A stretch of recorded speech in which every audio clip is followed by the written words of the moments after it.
So Kevin is milking this morning, and I thought I'd just check up on him and see how it's going.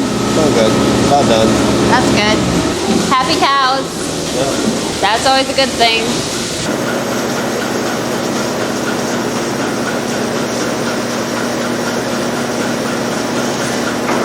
These girls are waiting to get milk.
What you saw me just do, that's the way that I pregnancy check. And the calf is about 5 months.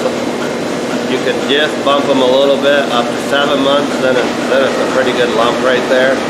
But I learned it from watching a local livestock yard. That's how, when they were a cow sale, that's how they'd verify if a cow was dry cow, by bumping the belly like that. And it's only on their right side that you can feel it. So that was just some little thing that I picked up, and I've been doing it for 25 years. So this is when you feel how big the calf is to know exactly when to dry her off. Yeah, because I actually sleeve very few cows, and that's how I know when to dry a cow off, is by bumping the baby. And I'll either do it here, or we got a head chute that we do it in too. But like her, if she's getting down on milk, where it's kind of dropping below my threshold, then I will sleeve her if I can't bump anything. But yeah, we sleeve very few cows because of that little trick that I learned. And at an auction sale. Watching them do it at auction sale just to verify that she was a dry cow. Yeah. So the less the calf moves, the bigger it is. And I know exactly pretty much when a 7-month calf is. Yeah. By that, I've taught myself. And that's when we dry him off, is at 7 months. Pregnant. So. And I've been pretty accurate, because maybe 1 or 2 a year I miss, but I said out of all of them, it's a pretty accurate way of doing it. Well, it's old school or whatever, it's nothing technical about it. It's just simple. So if you want a pregnancy check fast, you just line them all up and bump their bellies. Yep. That's how, different from the way a lot of guys do it, but it's simple. Yeah.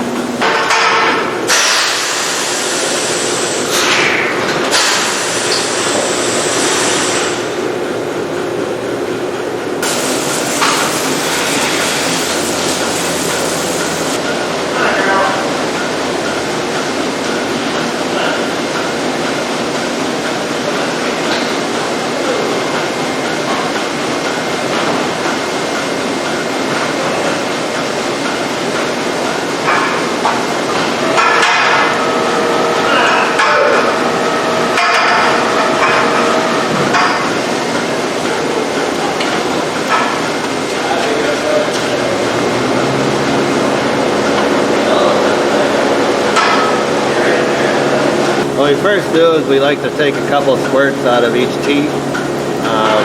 That way, just to get rid of the old milk that's been sitting in the teat from the last milking. That way it keeps our somatic cell down. So And you're checking the milk to make sure there's no abnormalities. Then you look here on the floor. Her milk's all good.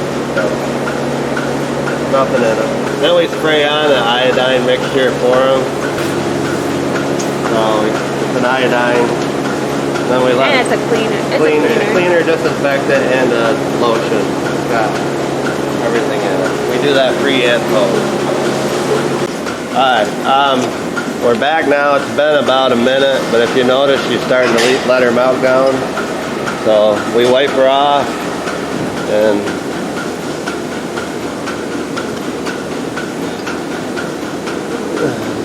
then we'll hook the milker on, and she's ready to go.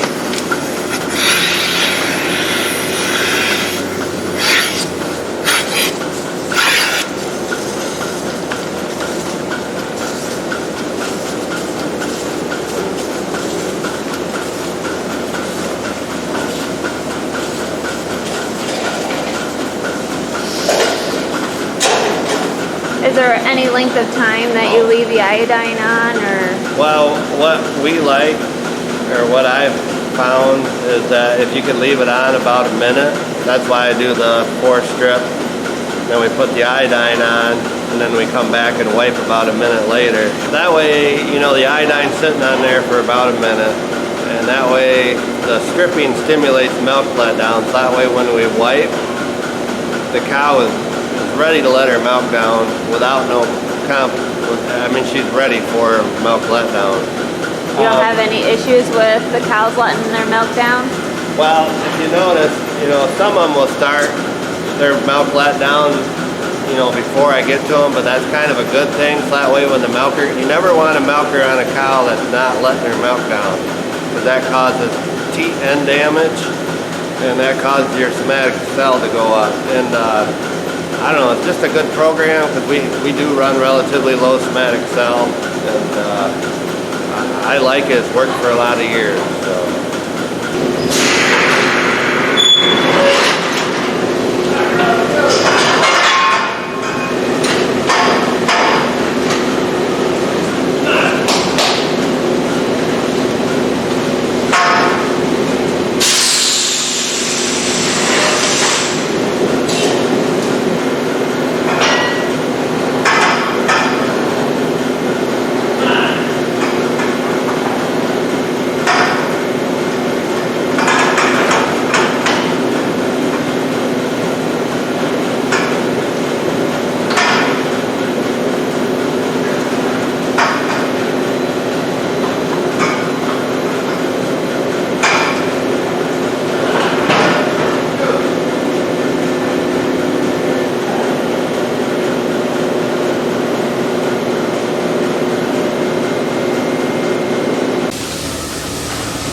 These girls are waiting to get milk.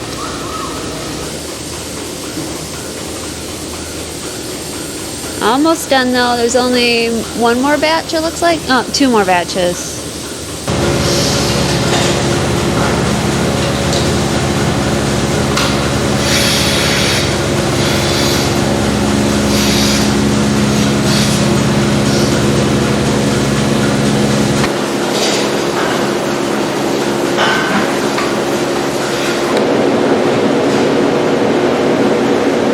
So our driveway is super icy. It's like a sheet of ice right now. And that's because the other day we got some sleet and we got snow and more sleet. And then yesterday it kind of melted and last night it refroze. So we have a sheet of ice. So what we have to do to get the milk hauler in here is just put some sand down so that his truck doesn't slip on the ice. And so that he doesn't slip on the ice. So I just put a layer of sand down for him, and hopefully this helps. We pretty much do the same thing in the freestall barns so that the cows don't fall. They usually put down a layer of sand, especially if you have cows in heat. They tend to slip, and that's where injuries can happen. These girls just got done milking, so they usually come back to the barn and eat or get a drink. So you can see that there's a little bit of sand here. It doesn't take very much. They just put a little layer down. And yeah, These cows here are getting some breakfast. These girls have finished milking a while ago, so they're already laying down. And then we have the bull. This is a nice bull. He doesn't fuss too much when people are around. So he just minds his own business and likes to stay with the girls. Of course, he's gonna watch me. Hi. So the freestyle barns are very comfortable, and now during this time of the year we don't really let the girls go out to pasture because there's nothing for them to eat.